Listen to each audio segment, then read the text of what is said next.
অধ্যাদেশ জারি করেছে তা সংসদে আইন আকারে পাশ করার আহ্বান জানিয়েছেন এনসিপির আহ্বায়ক ও বিরোধী দলীয় চিফ হুইপ নাহিদ ইসলাম। জুলাই সনদের কোনো বিষয়ে সরকারের বাদ দেওয়া উচিত হবে না বলে মন্তব্য করেছেন জামায়াত ইসলামীর সেক্রেটারি জেনারেল মিয়া গোলাম পরওয়ার। রাজনৈতিক মতামত কিংবা তর্ক বিতর্ক থাকলে জাতীয় স্বার্থে সবাই এক থাকার প্রত্যয় ব্যক্ত করেছেন স্বরাষ্ট্রমন্ত্রী সালাউদ্দিন আহমদ।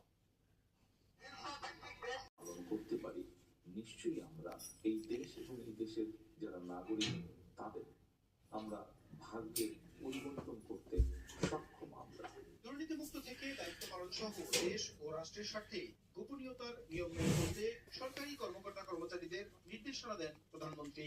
সমাজের সকল ব্যবস্থা, রাষ্ট্রের সকল ব্যবস্থা নিয়ে অনেক পিছিয়ে গিয়েছে, অনেক ক্ষেত্রে সেটি হচ্ছে দুর্নীতি। আমি দৃঢ়ভাবে বিশ্বাস করতে চাই এখানে উপস্থিত যে সকল প্রজাতন্ত্রের কর্মকর্তা কর্মচারীবৃন্দ আছেন আপনাদের পূর্ণ সহযোগিতা আমরা ইনশাল্লাহ পাবো।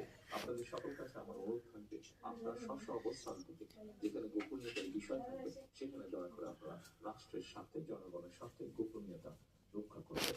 সবাইকে নিয়ে দেশের মানুষের ভাগ্য বদলের কাজ করার কথা জানান প্রধানমন্ত্রী। আমরা কঠোরভাবে মেনে চলার চেষ্টা করব। প্রশ্ন আশিস, সময় সংবাদ, ঢাকা। অন্তর্বর্তী সরকার যেসব অধ্যাদেশ জারি করেছে তা সংসদে আইন আকারে পাশ করার আহ্বান জানিয়েছেন এনসিপির আহ্বায়ক ও বিরোধী দলীয় চিফ হুইপ নাহিদ ইসলাম। জুলাই সনদের কোনো বিষয়ে সরকারের বাদ দেওয়া উচিত হবে না বলে মন্তব্য করেছেন জামায়াত ইসলামীর সেক্রেটারি জেনারেল মিয়া গোলাম পরওয়ার। রাজনৈতিক মতামত কিংবা তর্ক বিতর্ক থাকলে জাতীয় স্বার্থে সবাই